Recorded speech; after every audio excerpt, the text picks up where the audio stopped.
Labi, darīsim tā. Mēs ar Ilzi iesāksim to lietu, labi? Un pēc tam paturpināsim ar jums. Mikrofons ir visu laiku ieslēgts. Ir mikrofons šeit, jā. Un pēc tam ir pasakīt. Tad mēs varam palaist apkārt tiem, kur grib piedalīties šeit. Klau, man būs jautājums jums katram. Es iesākšu ar Līgu, un es iesākšu no jūsu pieredzes. Es nezinu pat, kā to noformulēt. Man parasti nav problēmas ar noformulēšanu jautājumu, bet šoreiz man ir. Bet, ja es drīkstētu, vai par bailēm runājot, savā pieredzē, strādājot paliatīvās aprūpes nodaļā, un saskaroties un redzot, pieredzot ļoti daudz stāstus un cilvēkus un nāvis, vai jums ir kāds, nezinu, portrets, ko jūs redzat, kas ir noticis tā, kā tam vajadzētu būt no baiļu viedokļa? Kur ir cilvēks, kurš ir pārvarējis savas bailes, nonācis tajā nāves punktā, tā kā jūs savā pieredzē teiktu, šis notika tā, kā tam vajadzētu notikt no tā individuāla cilvēka. Kas ir tas process, kam tas cilvēks izgāja cauri, kas noritēja tur precīzi, pareizi? Es varu pastāstīt vienu savu klīnisko gadījumu, atkal caur pacientiem. Tādi gadījumi ir daudz, bet šo pastāstīšu. Jāsaka, diemžēl tā bija kolēģe, medicīnas darbiniece, pati saslima ar audzēju. Viņa to apzinājās, jo bija smēķējusi vairākus desmitus gadu.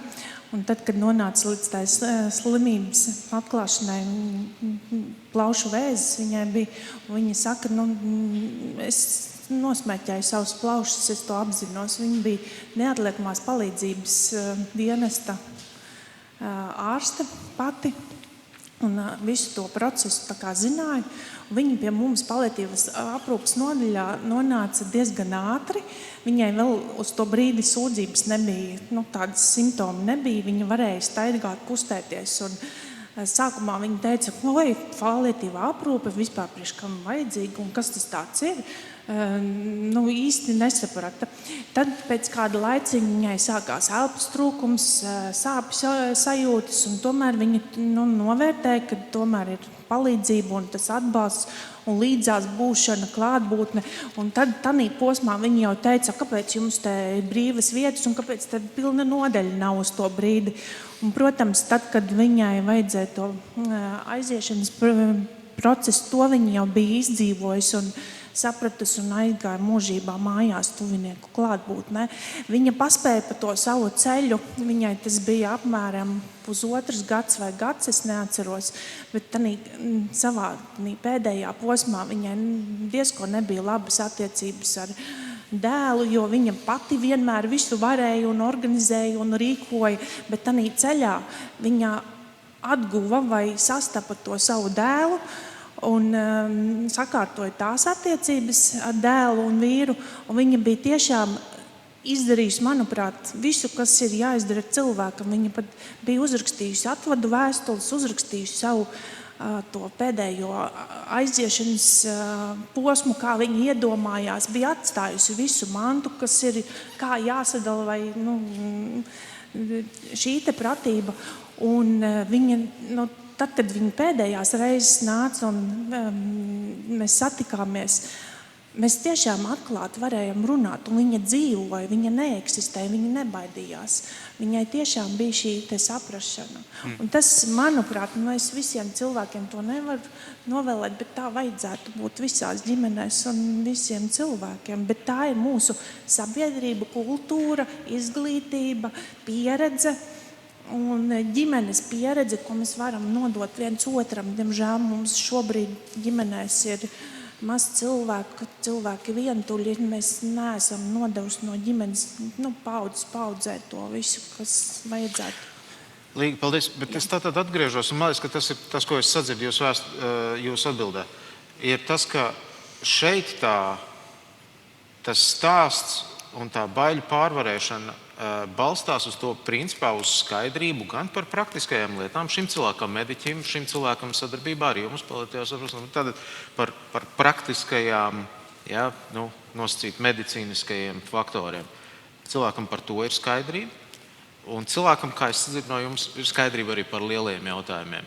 Tā skaitā ģimenes attiecības sakārtošanu par kaut kādiem dzīves jēgas un tam līdzīgi jautājumiem.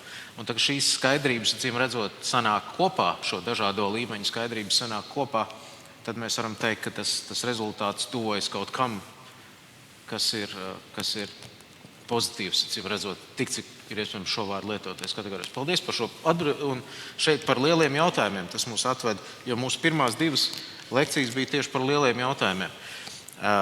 Es nedaudz painterpretējot tas, ko mēs dzirdējām pirmajās 2 lekcijās. Par lielajiem jautājumiem man gandrīz nolasījās tas, ka mūsu bailes no nāves lielā mērā ir saistītas ar neticību vai ticības zudumu tādā reliģiskā nozīmē mūžīgai dzīvošanai. Pareizi?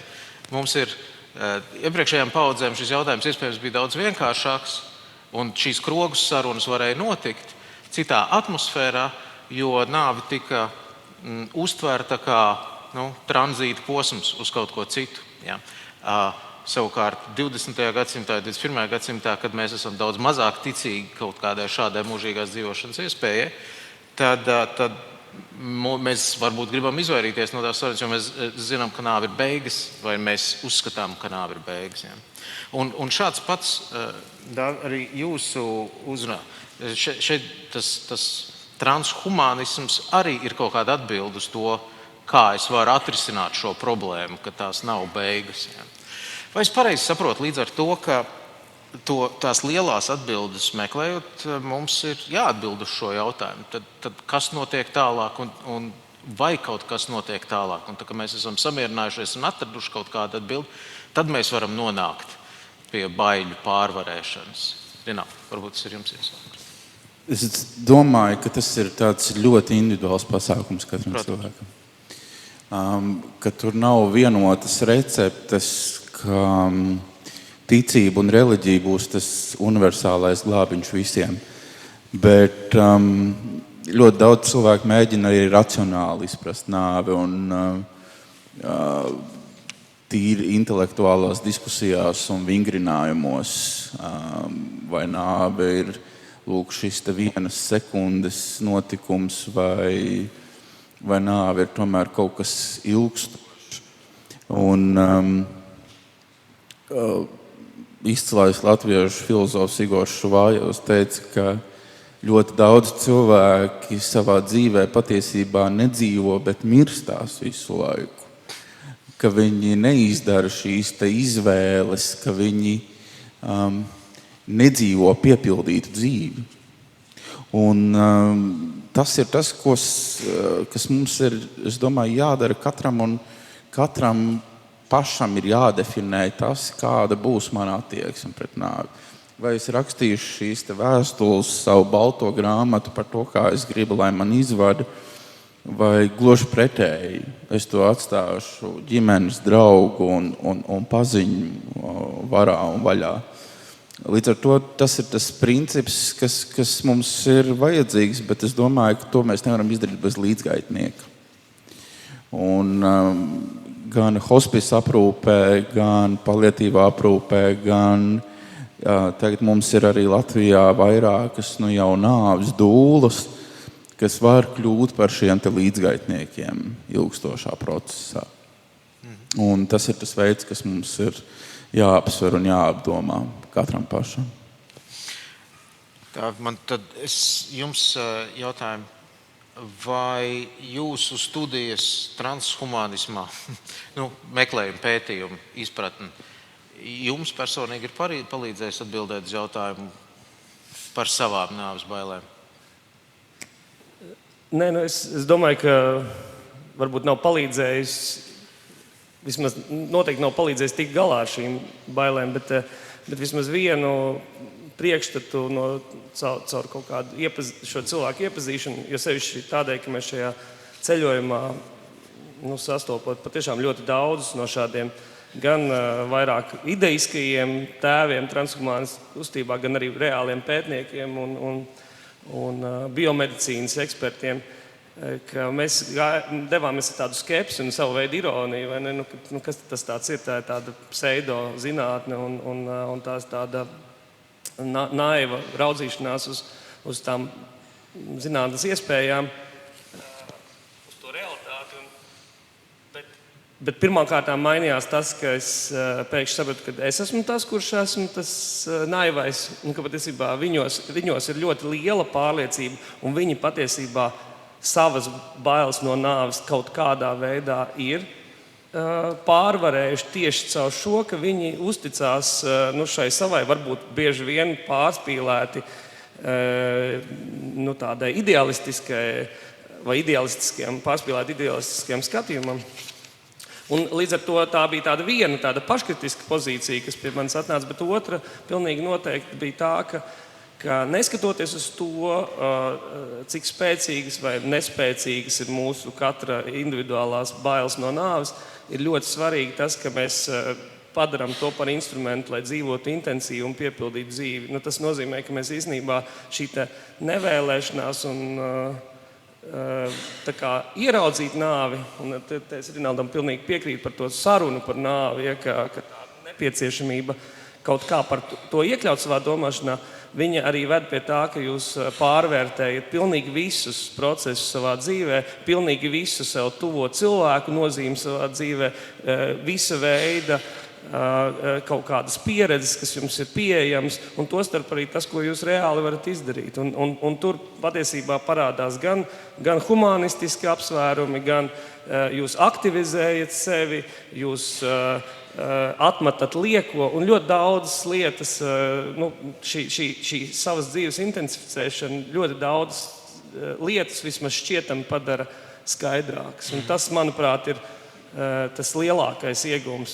Skaidrs, ka mēs visi vienkārši mūsu laikmets, kurā cilvēkam ir daudz lielākas izvēles iespējas, kur viņš dzīvo daudz brīvāku dzīvi, kurā, diemžēl, patiešām vairs nav tik spēcīga reliģijas nozīme, kad šī reliģijas loma ir zaudēta. Šajā laikmetā cilvēks ir pārņemts ar bailēm pat ne tik daudz par savu nāvi, bet to, ka pasaule turpināsies pēc viņa. Jā, es arī gribu izmantot savu Es gribētu turpināt, bet iespēju uzdot jautājumus. Jā, es paturpināšu ar Dāvim jautājumu. Man ļoti piesaistīja uzmanību tas, ko jūs teicāt, ka jūs arī tajos izpētē konstatējāt, ka ir tie 3 veidi, vai ne, kā cilvēki ar tām nāves bailēm tiek galā. Ir viens variants ir tā nedomāšana, tad ir šī pēdas atstāšana, vai trešais ir nāves pārvarēšana, vai kaut kā darīšana lietas labā. Un tad, vai jums tā neliekas, ka mēs faktiski lielākā daļa no mums visiem mēģina treidot vai darboties visos 3 virzienos, lai ir drošāk, teiksim, tur pēc iespējas sportot, dzert tur magniju, es nezinu, domāt par to, ka jāatstāj kaut kas labs aiz sevis, tur, nezinu, jāsakopj sēta, tur jāpalīdz mammai, nezinu, tur jāiet kādā labdarības pasākumā, bet tas mums vienlaicīgi arī palīdz īsti līdz galam nedomāt par to, un tas ir tāds drošs veids, kā varētu tā vidēji navigēt līdz tām pašām dzīves beigām, vai tā būtu laba stratēģija, jūsuprāt? Mēs jau vispār, man liekas, neviens cilvēks nav konstants. Jā, es domāju, ka mēs esam konstanti tādi apziņas nomādi, mēs nepārtraukti pārvietojamies no kaut kādām vieniem apziņas stāvokļiem pie citiem, un arī visas mūsu psiholoģiskās reakcijas ir ļoti, ļoti plašā spektrā. Un no tā viedokļa skaidrs, ka mēs kaut kādos brīžos pielietojam vienu stratēģiju, kādā brīdī citu. Mēs pilnīgi noteikti izmantojam visas šīs stratēģijas, bet tajā pašā laikā, teiksim tā, ir kaut kāds tāds dominējošs virziens, ko katrs cilvēks tomēr sev izvēlās. Un es domāju, ka ir ļoti grūti, piemēram, viena no šīm idejām, ko mēs pieminējām, to haidegerisko domu par to virzīšanos pretīm dāvei, patiešām iekļaušanu savā dzīvē nāves jēdzienu ar domu, lai aktualizētu dzīvi. Es domāju, ka tā nav viegla stratēģija. Tā nav tāda, kad jūs īstenībā tieši ejat pretīm tām bailēm, ka tās bailes kļūst par īstenībā kaut kādu dzinējspēku. Tā jau īstenībā šī ideja, viņa varbūt tādā filozofiskā izvērsumā ir pievilcīga, bet kā prakse vai stratēģija viņa īstenībā ir salīdzinoši sarežģīta. Bet pilnīgi noteikti mēs esam tajā ziņā, cilvēki vispār, man liekas, ka mums jau nav nekāda, vispār cilvēks nav spējīgs uz vienvirziena stratēģiju. Viņš ir konstanti atrodas daudzu prakšu ietvarā. Ja. Man būtu aizdoms, ka teologs varbūt ir spējīgs uz vienu stratēģiju, ne? Man bija Rinaldam jautājums, kā jums liekas, vai mums veseliem, smaidīgiem te sēžot vispār ir pieejams tāds empātijas līmenis, lai mēs saprastu, kaut kādā veidā pietuvotos tai izpratnei vai tām problēmām, tam faktam, ka pasaule uzgāžās virsū tajā brīdī, kad cilvēks reāli sastopās vai dakteris Līgas kabinetā vai kur citur ar šīm te reālajām perspektīvu, nāves perspektīvu. Vai mēs sevi te mazliet mānam, ka mēs tā mākam saprast, bet vai faktiski tas mums ir pieejams tāds līmenis? Ja? Tas arī, manuprāt, ir skaudri individuāli. Mēs varam teoretizēt līdz bezgalībai par tēmu, kā mēs paši varētu uztvērt vai kā mēs paši varētu saprast nāvi vai to, kurš cieš no sāpēm, no slimības. Bet, protams, lai cik varbūt tas neskanētu briesmīgi, mēs nevaram nāvi saprast, kamēr mēs paši ar to neesam saskārušies. Un es domāju, ka arī tas, ko dr. Līga teica, par kolēģiem viņas runājot, ka ļoti daudzi ārsti arī vairs mūsdienās nesaskarās ar nāves faktu. Un līdz ar to arī nav šīs empātijas pret to mirstošo cilvēku.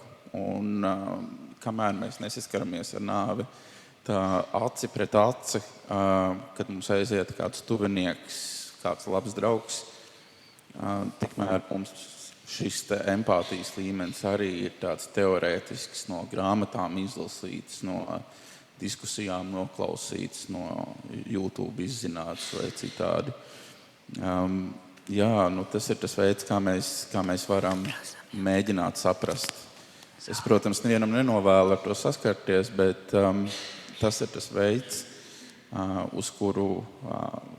ar kuru palīdzību mēs varam saprast to, kurš cieš. Paldies. Nu ko, paldies. Brāļu un māsas.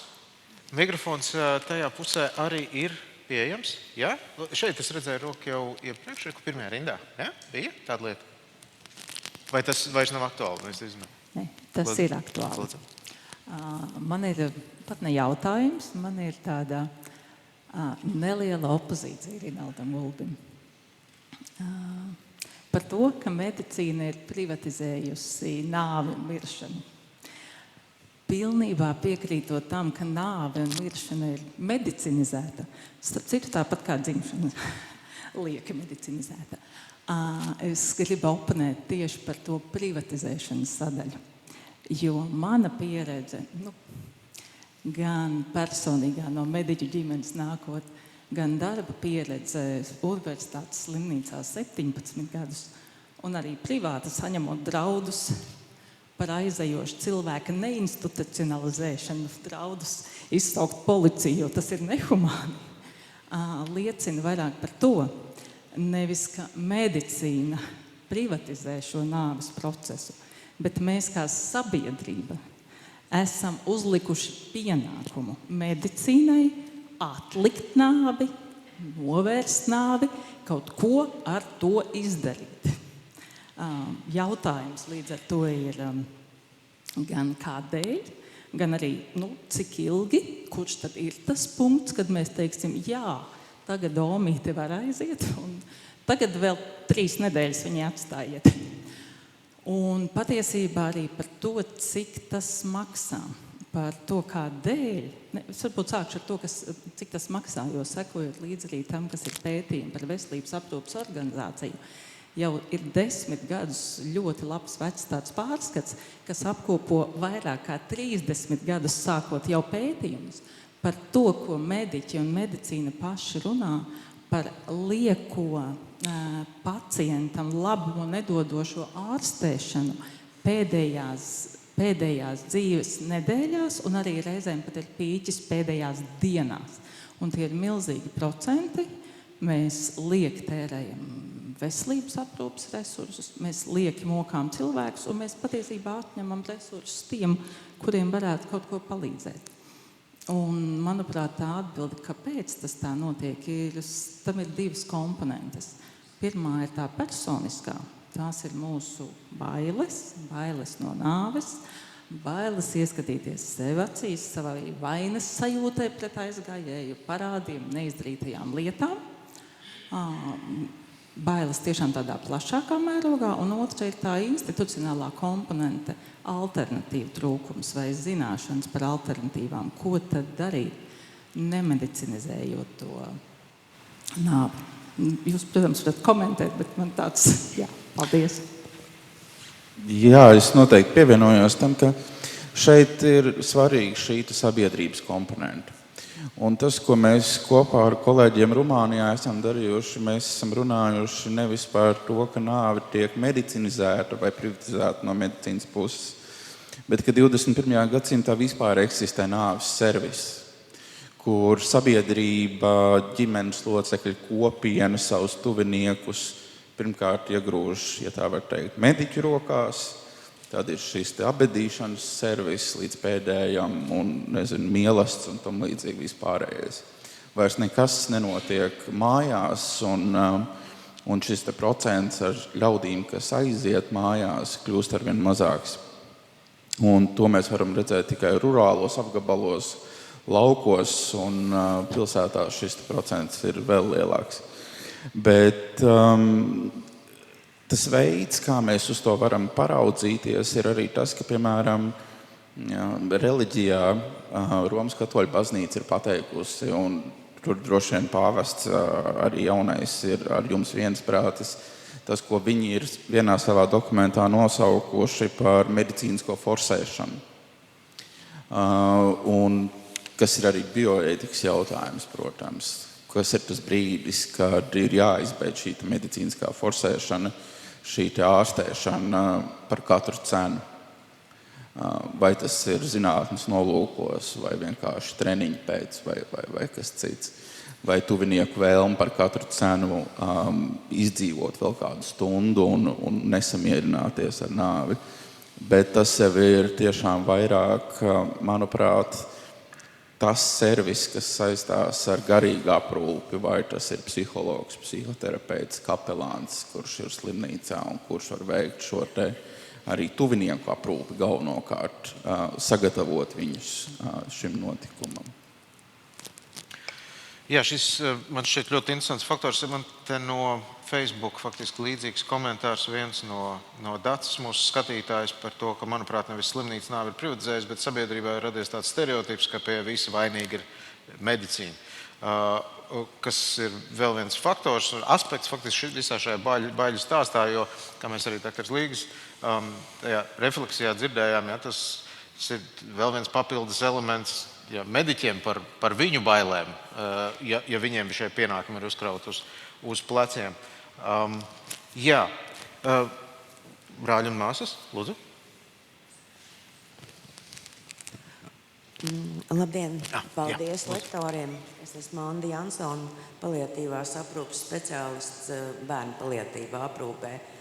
Un dzirdot šodien par gan šos jūsu vēstījumus, ļoti labi tika atspoguļota profesionālā darbība, ko dara tad ārsti, ko dara paliatīvās aprūpes un hospice komandas. Un šeit, manuprāt, viens būtisks punkts ir jādomā, kā valstiski sekmēt tieši mobīlo komandu izveidi un lai tie, kuriem ir nepieciešama šī paliatīvā aprūpe, hospisa aprūpe, lai viņi saņemtu mājās. Jo, ja mums nav pakalpojums, piedāvājums, līdz ar to cilvēki paliek bez šī pakalpojuma. Un tas attiecās gan uz bērnu paliatīvo aprūpi, gan uz pieaugušo paliatīvo aprūpi.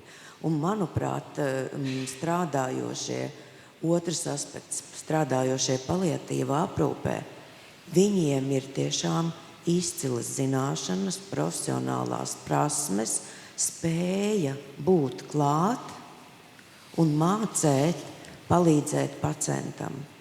Un ne pateikt tos īstos vārdus, vai arī vispār būt klāt un klusēt. Un, manuprāt, trešais aspekts ir jādomā arī pa studējošo mācību cikliem par nāvi, pa miršanu, pa paliatīvo aprūpi. Tas attiecās uz studentiem ne tikai medicīnas jomā, bet arī sociālie darbinieki, gan arī, piemēram, šeit teoloģijas fakultātē, ir jāsāk jau agrīnu, un es domāju arī no skolas vecuma. Ir ļoti laba programma Last Aid, ko mēs esam uzsākuši patreiz tikko Latvijā. Tas ir palīdzība vai pēdējā palīdzība, kas ir domāta jebkuram sabiedrības loceklim, vai tie ir mediķu kolektīvs, vai tas ir, piemēram, vienkārši sabiedrības cilvēki. Mēs stāstam īsā ciklā par šo, kas ir miršana, kas ir nāve, kā atpazīt, kā palīdzēt. Un ir arī tāds kurs ārvalstīs bērniem. Un mūsu plāns arī nākotnē ievies šādu kursu, kur mēs varētu runāt ar bērniem par nāvi. Paldies! Paldies! Jā, lūdzu, šajā pusītē. Paldies! Esmu ārsts psihoterapeits Ernests Pūliņš. Man būs lielāka iespēja izteikties otrajā daļā, bet es aizķeros pie tās tēzes par to, ka mēs īsti nezinām, kā tas ir sērot, ja paši to neesam izgājuši cauri vai paši neesam izjutuši bailes no nāves. Un es šo vēlos varbūt nedaudz rotaļīgi izaicināt. Kam ir domāti kāmīši? Es kādreiz pacientiem tā arī saku, ka tas ir tie, kas ir jauno bērnu vecāki, ka būtībā jebkurš dzīves zaudējums, vai tas ir mājdzīvnieks, vai tā ir šķiršanās, vai tā ir pārvākšanās un draugu zaudējums, ka tas jau ir kanāls, ar ko mēs varam runāt par to, kas ir bailes kādu zaudēt, kā tas ir, kad kaut kas pietrūkst. Un mēs šodien šeit runājam par lielu, tā teikt, smagnēju tēmu, un man liekas, pat ir jāsāk vēl agrāk nekā par studiju vecumā, bet tiešām jau no mazas bērna kājas runāt par to, kā tas ir kādu zaudēt. Paldies, Ernest. Un man bija vēl otrs komentārs. Bija vēl otrs, uz priekšu. Tikai neizšauj visu pulveri, jo būs šitien jārunā arī otrajā pusē. Es to daru, jo man ir par daudz pulveris. Otrs bija aizdomājoties par to sabiedrības ideju hroniski slimu cilvēku aprūpē, par to bezgalīgo kaulēšanos un bezgalīgo ārstēšanu. Un tas arī mans novērojums ir tāds, ka ļoti bieži, zinot, ka ir kāda veida ārstēšanas metodas, rehabilitācijas tehnikas, tiek bezgalīgi daudz laika, uzmanības, enerģijas veltīts tam, lai ārstētu. Bet ļoti bieži tā rezultātā mēs ļoti zaudējam dzīves kvalitāti. Jo visi ir pārstresojušies, pārguruši, un tā rezultātā tur ir finanšu grūtības arī noved pie dažādiem citiem izaicinājumiem. Tā kā tas varbūt arī tāds aspekts, ko es gribētu pacelt par vispārējo kaulēšanos. Paldies. Paldies. Nu ko, par šo, ko mēs dzirdējām, varbūt kāds atbildes refleksijas? Jo paldies par komentāriem. Faktiski tie ir vairāk nekā tādi komentāri, nekā jautājumi, kas ļoti labi pienes papildus faktors mūsu šajā lietā. Es ieteiktu sēžu apakaļ uz mūsu Facebook, kur ir viens jautājums, un ar to varētu varbūt arī noslēgt. Tas ļoti praktisks, arī acīm redzot par bailēm no Kristīnas, kas mūs skatās. Kā jūs ieteikt rīkoties, ja cilvēks atsakās no palīdzības, no medikamentiem, no visa, pašaprūpi nespēja veikt? Acīm redzot, tas ir viņa formāts, viņa bailes, viņa baiļu izpausmes, acīm redzot. Ja? Visticamāk, bet, ja pacients nevar pats par sevi parūpēties, viņam tomēr jānodrošina cieņpilna aprūpe. Jā, viņš medikamentus var atteikties, lietot pār spēku, mēs viņus nenodrošinām, bet aprūpe mums ir jānodrošina. Jāizvērtē, vai to var nodrošināt mājās vai aprūpes iestādēm, kas mums Latvijā ir. Bet jāizrunā ar pacientu, kādas ir iespējas. Man ir tādi pacienti bijuši, kuri saka, ka viņi brauks mājās, bet viņš ir viens pats, guļoši gultā, sevi nevar aprūpēt. Es viņam jautāju, kā jūs aprūpēties sevi, jūs neceļaties kājās, viņš nevar nodrošināt savu higiēnu. Ja viņam būs aprūpe, bet aprūpe nav 24/7 mājās, tad mēs tomēr izrunājam laika gaitā. Tas nenotiek vienas dienas laikā, ka būs nepieciešama ilgstoša aprūpes iestādē. Diemžēl citā varianta nav.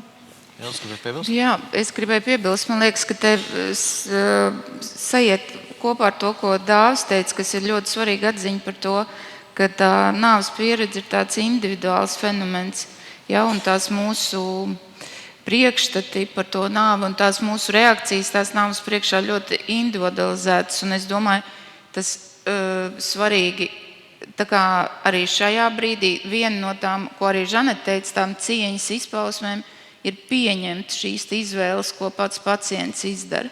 Skaidrs, ka mums liekas, kā būt labāk, kā būt pareizāk, bet ir tāda, man bija ar tādu viena tiešām arī atklājoša pieredze vienā no mūsu organizētajām nāves kafejnīcām. Es pat piedalījos, un tur bija viena jauna sieviete, kas pilnīgā bija izmisumā par to. Viņa stāstīja, bet ko es varu darīt, mans tēvs ir atteicies pilnīgi no jebkādas higiēnas savā tajā beigu dzīves posmā.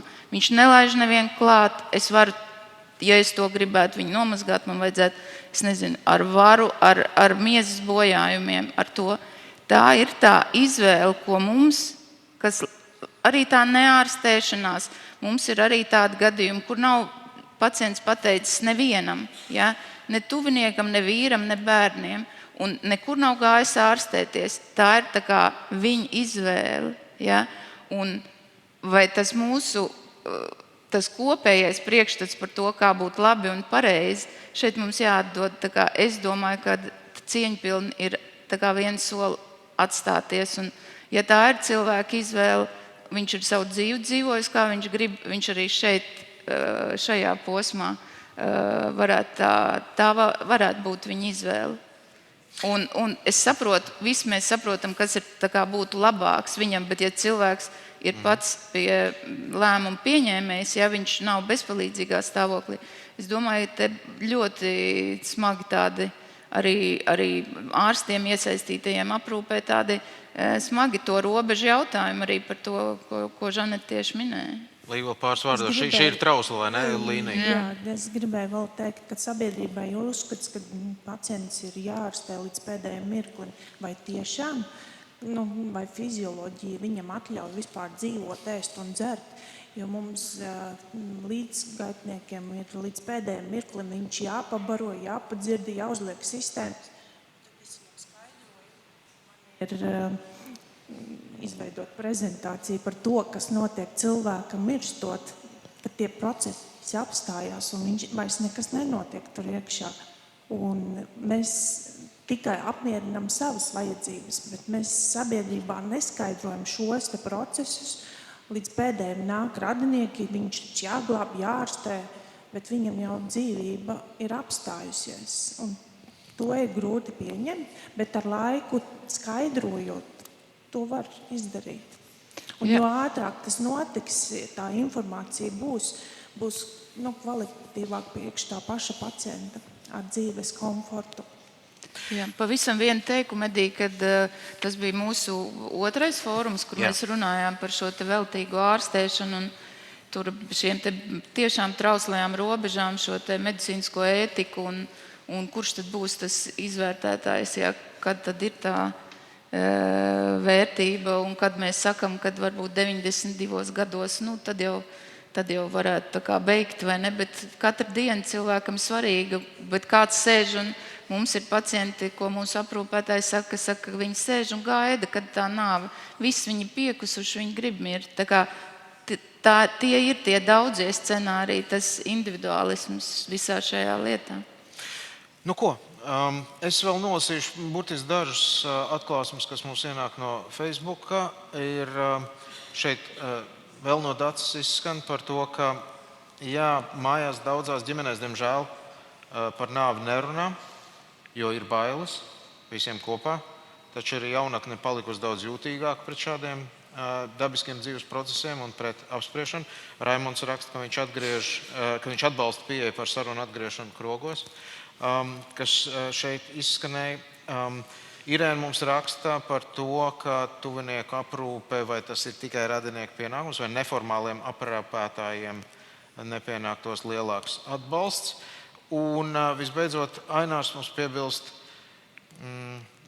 tas atgriežamies filozofiskajā izplatījumā, kāpēc jādomā stratēģija par nāvi, varbūt labāk par dzīvi izdomāt, kam tā. Mēs droši vien paliksim pie domas, ka šie jautājumi ir neatraujami saistīti viens ar otru, kas bija arī mūsu šī rīta sesijas vadmotīvs. Paldies visiem mūsu 3 runātājiem šajā dienas pirmajā sesijā. Tiešām no tik ārkārtīgi dažādām dimensijām mēs ieraudzījām to mūsu šodien apspriežamo jautājumu. Kā jau vienmēr šādās situācijās, mūsu mērķis nav nonākt līdz vienai precīzai fizikālai formulai un atbildei, bet diskusiju fóruma ideja ir veicināt mums visiem kopā domāt par šiem jautājumiem, paplašināt mūsu zināšanas par to. Tā kā milzīgs paldies Dāvim, Rinaldam, Līgai, Žanetei, ar kuru mēs vēl tiksimies dienas otrajā pusē. Paldies! Milzīgs aplausu vilni!